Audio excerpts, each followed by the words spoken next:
الحمدللہ وکفا وسلام علی عبادہ الذین اصطفیٰ اما بعد۔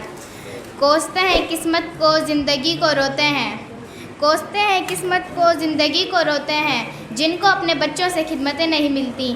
جناب صدر، حکم صاحبان و سامعین کرام، میری تقریر کا موضوع ہے والدین کے حقوق۔ قرآن و حدیث کی روشنی میں برادران اسلام، انسان اپنے وجود میں سب سے زیادہ جس کا ممنون ہے وہ خالق اکبر کی علت فاعلہ ذات کے بعد ماں اور باپ ہے۔ ماں وہ ہستی ہے جس نے بچے کو اپنا خون پلا کر بڑھایا اور 9 مہینے تک اس کی مشکل سہ کر اس کو اپنے شکم میں رکھا، پھر اس کے جننے کی ناقابل برداشت تکلیف اٹھائی اور اپنا خون دودھ کی شکل میں پلایا۔ ماں کے ساتھ جو دوسری ہستی بچے کی تکوین و تولید میں شریک ہے وہ باپ ہے۔ بچے کی نشو و نما اور تربیت میں ماں کے بعد باپ ہی کی جسمانی و مالی کوششیں شامل ہیں۔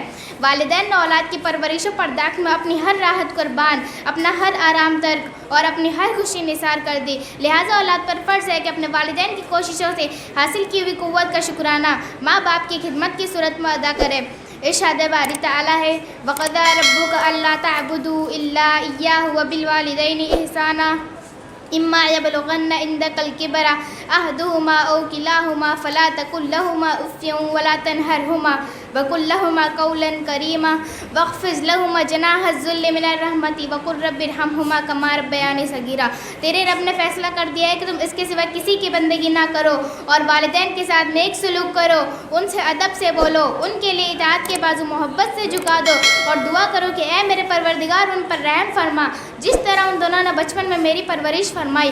حتیٰ کہ ماں باپ اگر غیر مسلم بھی ہو تب بھی اللہ تعالیٰ نے دنیا میں ان کے ساتھ نیک برتاؤ کرنے کا حکم دیا ہے۔ فرمایا وَصَاحِبْهُمَا فِي الدُّنْيَا مَعْرُوفًا۔ اولاد جو مال بھی خرچ کرے اس کے اولین حقدار ماں اور باپ ہیں۔ ارشاد باری تعالیٰ ہے وَمَا أَنفَقْتُم مِّن خَيْرٍ فَلِلْوَالِدَيْنِ۔ سامعین کرام، احادیث رسول نے اسی منشاء الہی کو مختلف عبارتوں میں ادا فرمایا ہے۔ کبھی ارشاد ہوا ماں کے پاؤں کے نیچے جنت ہے، کبھی ارشاد فرمایا رب کی خوشنودی باپ کی خوشنودی میں ہے، کبھی ماں باپ کے ساتھ صلہ رحمی اور حسن سلوک کرنے والے کو کشادگی رزق کو اور ذریعہ بنایا، کبھی ماں باپ کو رحمت و شفقت کی نگاہ سے دیکھنے والے کو حج مقبول کے ثواب کا مژدہ سنایا، کبھی بوڑھے ماں باپ کی خدمت نہ کرنے والے کو ذلیل کہا تو کہیں ان کی شان میں گستاخی کرنے والے کو گناہ کبیرہ کا مرتکب ٹھہرایا۔ فرمایا من الکبائر شتم الرجل والدیہ۔ حضرات، والدین کے حقوق کی اہمیت کا اندازہ اس سے لگایا جا سکتا ہے کہ اسلام میں جہاد کی بڑی اہمیت ہے، لیکن والدین کی خدمت کا درجہ اس سے بھی بڑھ کر ہے۔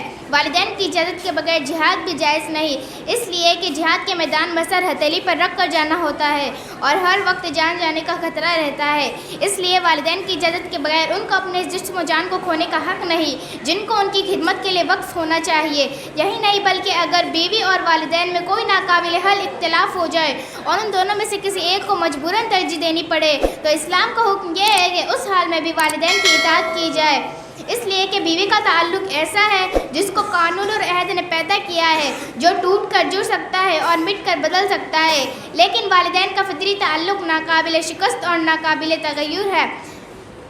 اے ضیا، ماں باپ کے سائے کی ناقدری نہ کر، اے ضیا، ماں باپ کے سائے کی ناقدری نہ کر، دھوپ کاٹے گی بہت جب شجر کٹ جائے گا۔ اب آخر میں رب سے دعا گوں کہ وہ ہمیں اپنے والدین کے ساتھ اچھا سلوک کرنے اور ان کی خدمت کرنے کی توفیق عطا فرمائے، آمین۔ وما علینا الا البلاغ۔ السلام علیکم۔